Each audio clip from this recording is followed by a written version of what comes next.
教会だけではなく、何か温かいものが混じり始めた。事務室の棚に一冊のノートがあった。2026年の春、チェコ、ボヘミアの小さな農村で、一つの静かな物語が幕を閉じた。葬儀から3日が過ぎていた。ヤン・ノバークは68歳、妻のマリエと30年を共に生きてきた男だ。広くはない石造りの家、古びた木の床、長年使い込まれた台所の椅子、どこを見ても妻の気配が残っていた。彼はゆっくりと押し入れの奥に手を伸ばした。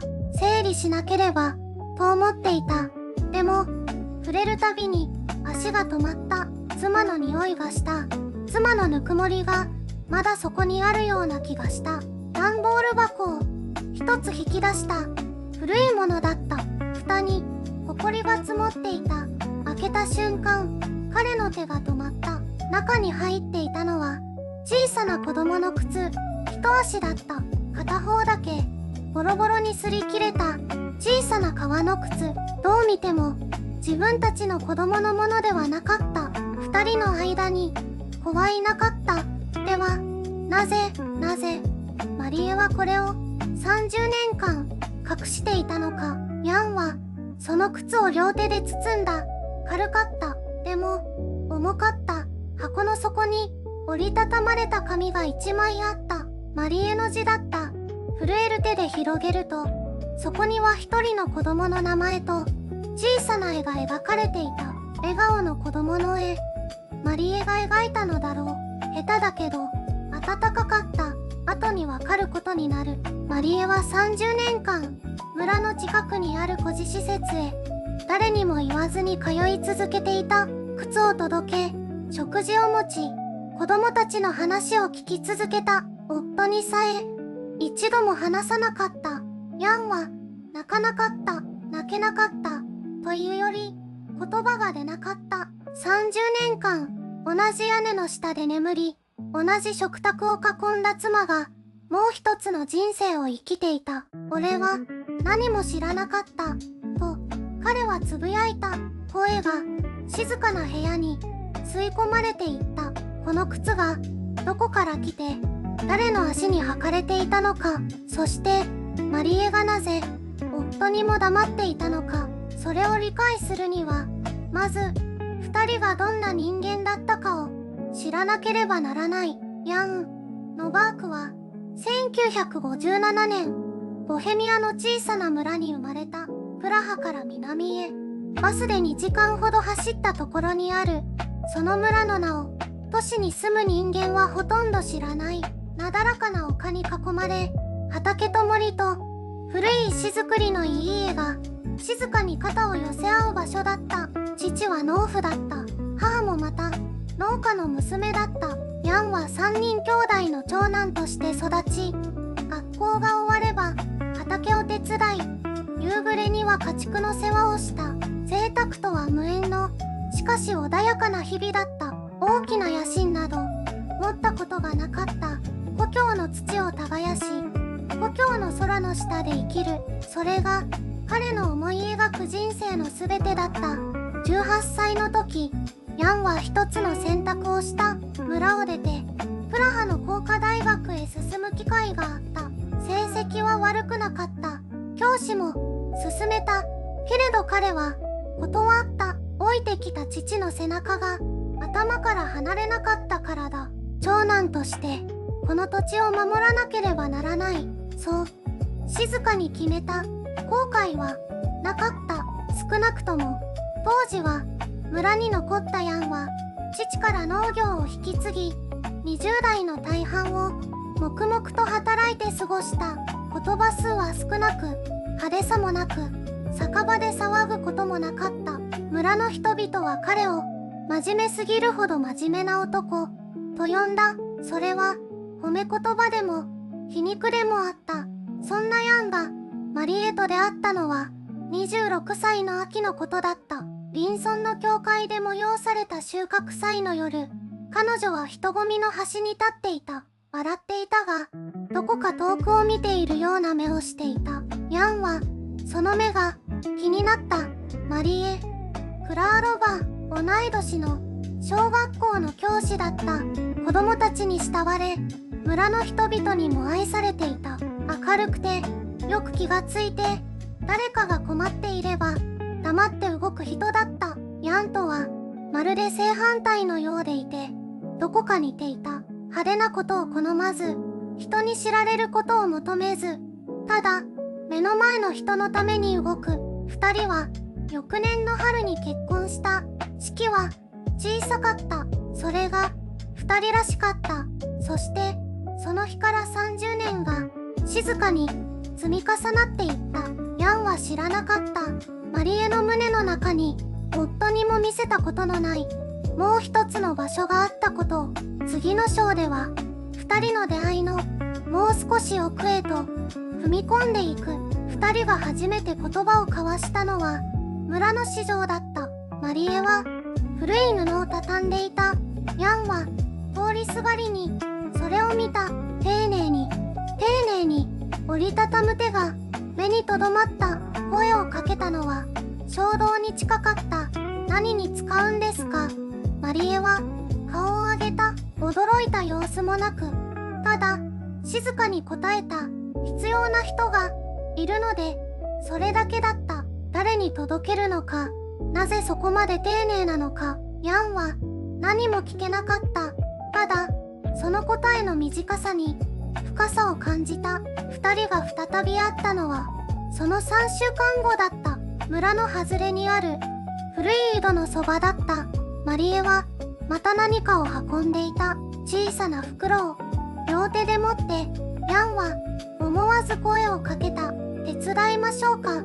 マリエは少し間を置いてからうなずいた。その沈黙がヤンには心地よかった。せかさない人だと思った。二人で歩いた道は長くはなかった。けれどその短い距離の中でヤンは何かを確かめていた。この人の隣は静かだ。静かなのに暖かい。その冬、ボヘミアの農村に珍しく早い雪が降った。村の古い橋が雪の重みで傾いた。川の水は冷たく、流れは速かった。その夜、橋のたもとに子供の声がした。ヤンとマリエはたまたま同じ道を歩いていた。二人は同時に走った。言葉はなかった。橋の欄干に捕まった小さな手が見えた。ヤンが体を乗り出し、マリエが腕を掴んだ。引き上げた。冷たい水が足元まで来ていた。子供は泥だらけで震えていた。マリエは自分の上着を脱いで子供に着せた。迷いはなかった。ヤンはその動きを見ていた。考える前に体が動く人だと思った。自分もそうだったが、マリエの速さは違った。温度があった。子供は近くの農家の子だと分かった。無事に届けた後、二人は並んで立っていた。川の音だけが聞こえた。マリエが小さく息を吐いた。間に合ってよかった。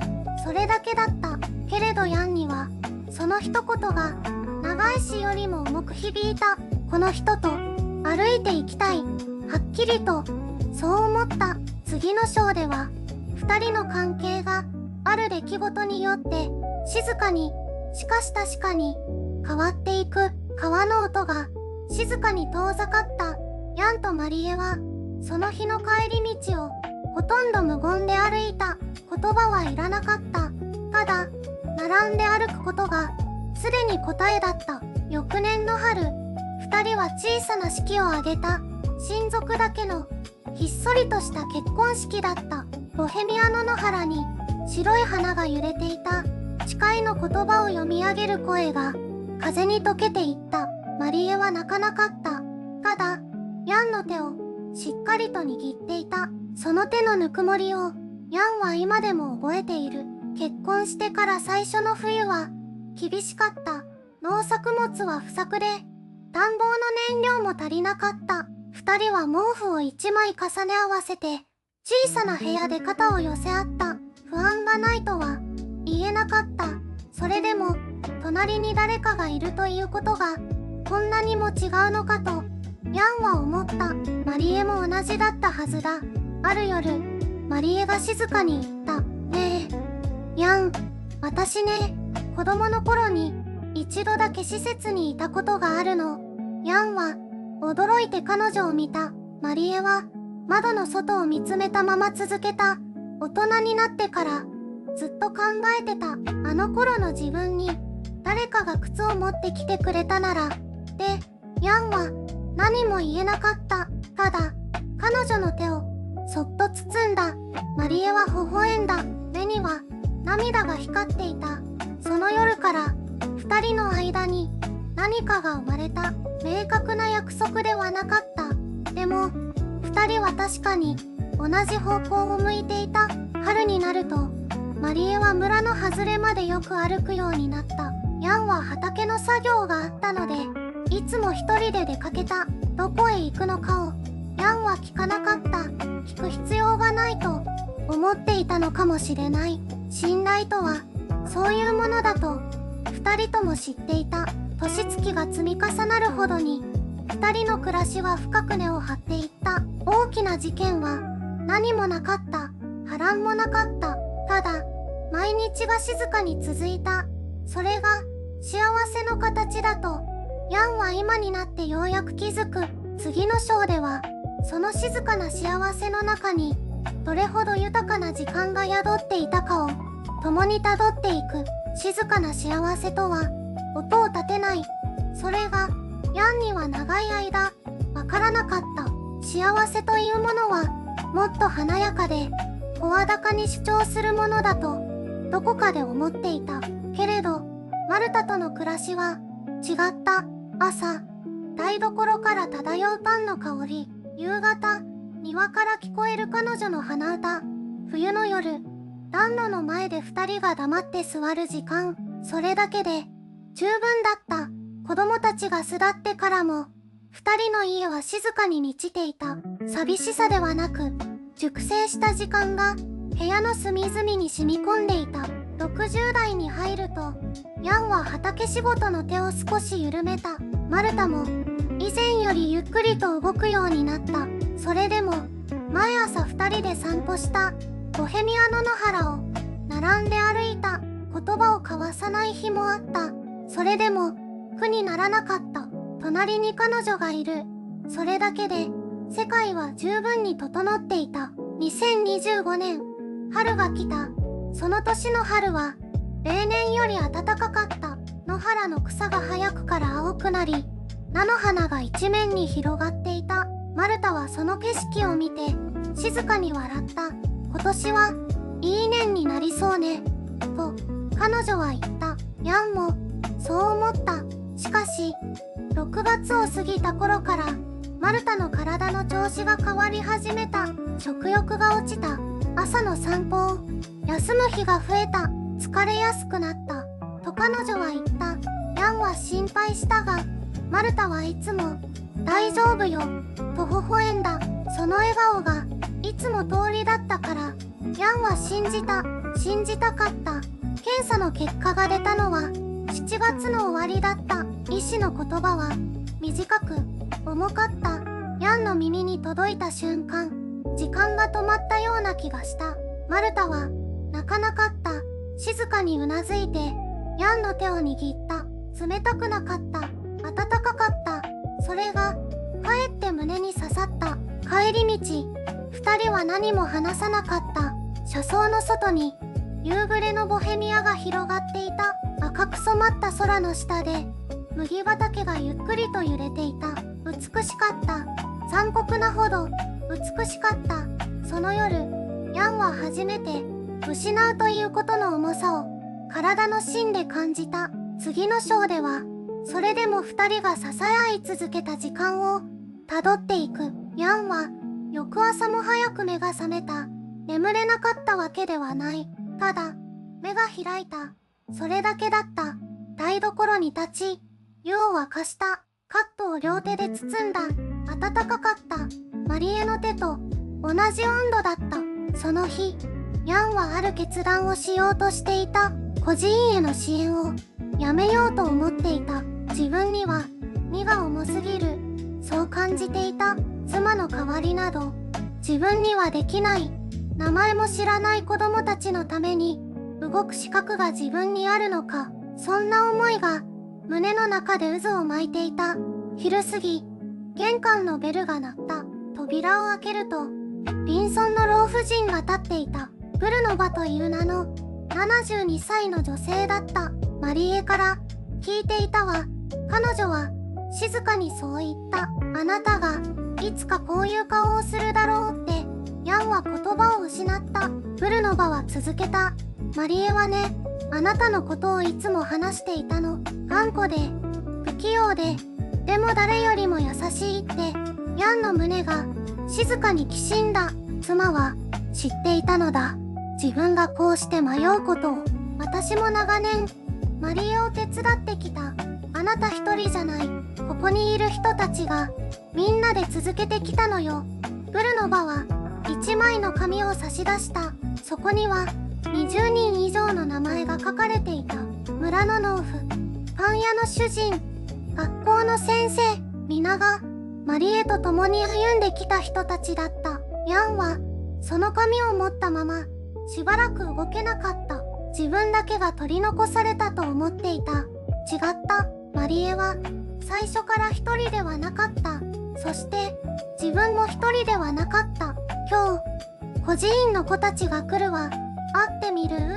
ヤンは小さくうなずいた。午後の光の中で子供たちが庭に入ってきた。5人、6人、7人、泥だらけの靴を履いた子供たちが恐る恐る近づいてきた。一番小さな女の子がヤンの手をそっと握った。何も言わなかった。ただ握った。それで十分だった。ヤンはやめることをやめた。ボヘミアの風が畑を渡っていった。マリエが30年かけて育てたものが今も生きていた。次の章ではその変化がヤン自身をどう変えていったかをたどっていく。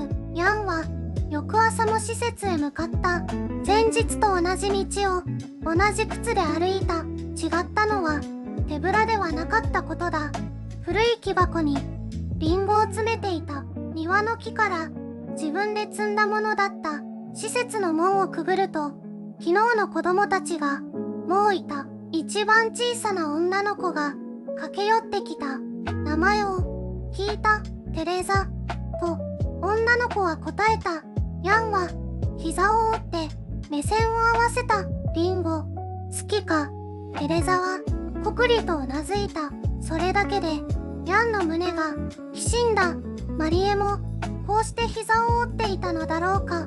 この子たちの前で何度も何度も30年間一度も語らなかった。自慢もしなかった。褒めを求めなかった。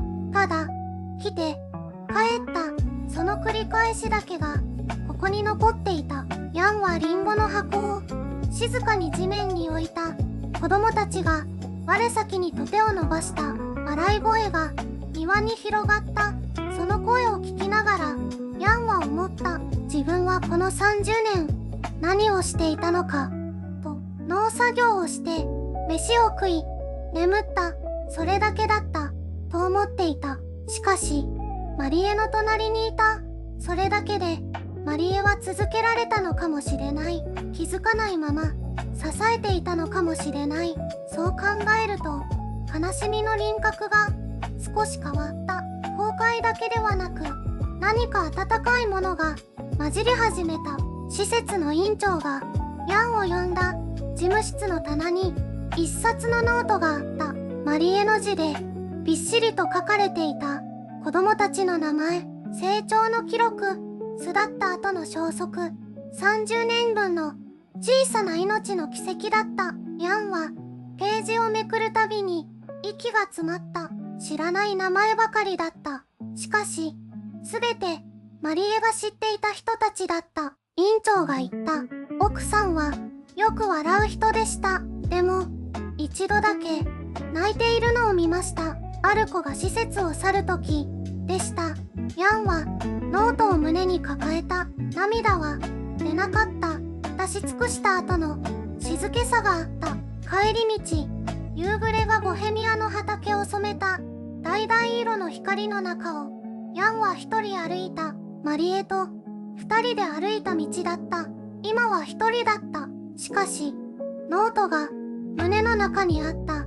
30年分のぬくもりが腕の中にあった。ヤンは変わり始めていた。痛むものから受け継ぐものへと、その変化はまだ小さかった。しかし確かに根を張っていた。次の朝、ヤンは再びリンゴを摘んだ。今度は2箱分。夜が明けた。ヤンはまたリンゴを摘んだ。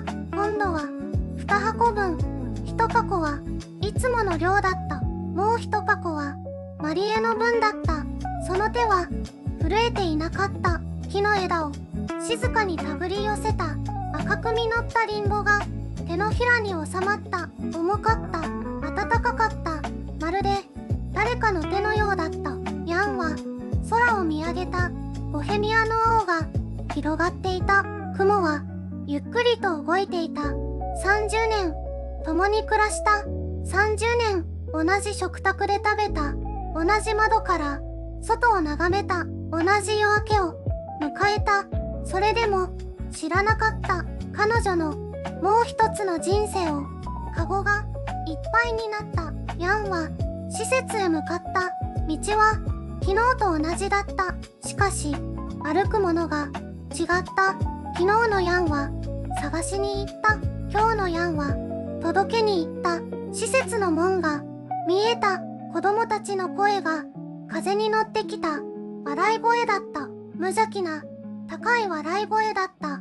ヤンは足を止めた。胸の奥が締め付けられた。マリエはこの声を聞いていたのだ。30年間ずっと誰にも言わずに、ただこの声のために来ていたのだ。委員長のイルカさんが門の前に立っていた。ヤンの姿を見て目を細めた。また来てくださったのですね。声が穏やかだった。ヤンはリンゴのカゴを差し出した。今日からは私が来ます。言葉は短かった。しかしその短さの中に全てがあった。イルカさんはうなずいた。目が潤んでいた。マリエさんはいつもそう言っていました。誰かが続けてくれると信じている。と、ヤンは答えなかった。答えられなかった。ただ、うなずいた。庭の奥から子供が走ってきた。小さな女の子だった。靴が片方だけ脱げていた。裸足の足が土を踏んでいた。ヤンはその足を見た。古い靴が頭に浮かんだ。箱の中に一つだけあった。小さな靴。マリエが30年間手放さなかった靴。すべての始まりの靴。女の子がヤンの前で止まった。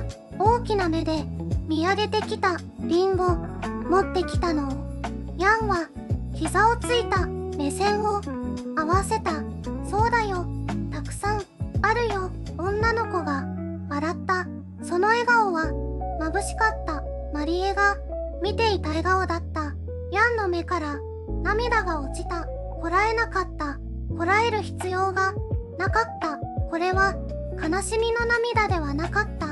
30年分の答えが今この場所でようやく届いたのだった。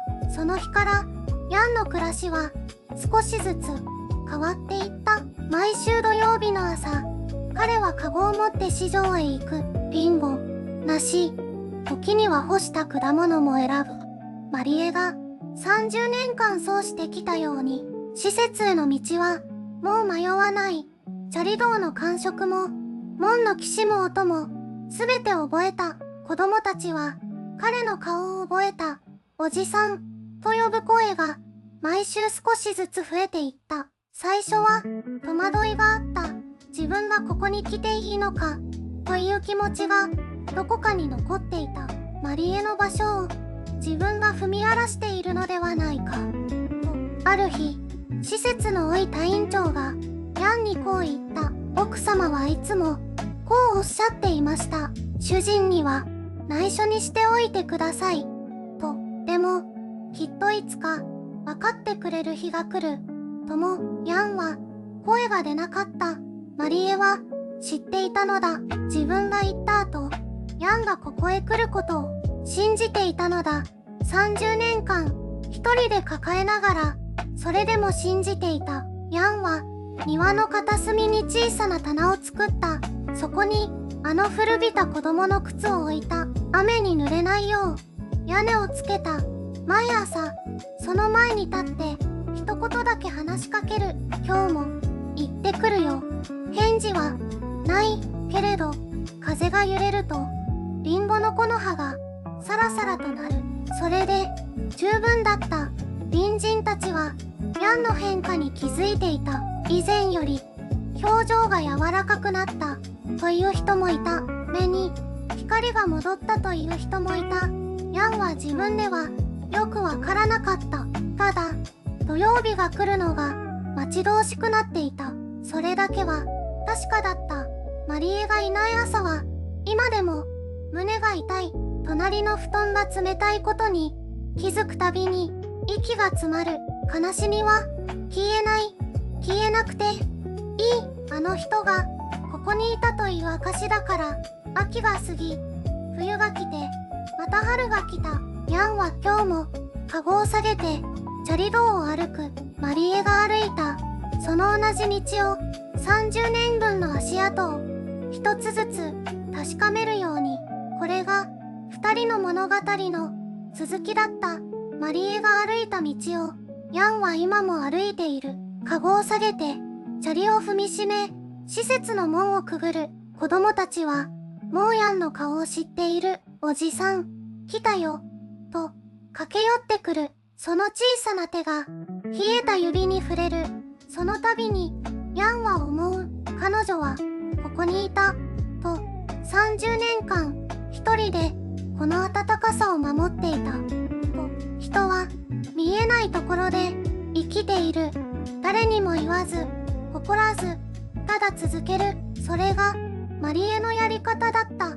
夫でさえ知らなかった。同じ屋根の下で同じ朝を迎えながら知らなかった。でもそれでいいとヤンは今は思う。彼女が隠したのは秘密じゃない、静かな信念だった。語らなくていいと思っていたから語らなかった。ただ歩き続けた。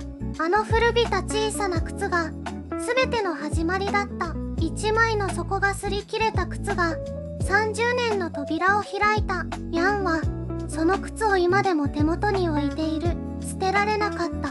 捨ててはいけない気がした。それはマリエが最初に手を差し伸べた証だから。今日この話を聞いたあなたに問いたいことがある。あなたの隣にいる人の知らない顔があるかもしれない。毎日顔を合わせていても見えていないものがある。それは怠慢じゃない。人は全てを見せながら生きていない。だからこそ失った後に気づく。マリエは言った。でも彼女が残したものは消えていない。施設の子供たちの中に生きている。ヤンの震える手の中に生きている。そして今この話を聞いたあなたの胸の中にも誰かのために何かをする。名前を呼ばれなくても感謝されなくてもただ続ける。その足跡は必ず誰かに届く。マリエが教えてくれたのはそういうことだった。あなたの周りにもきっとそんな人がいる。気づけるうちに気づいてほしい。伝えられるうちに伝えてほしい。それが30年の靴があなたに残した言葉だ。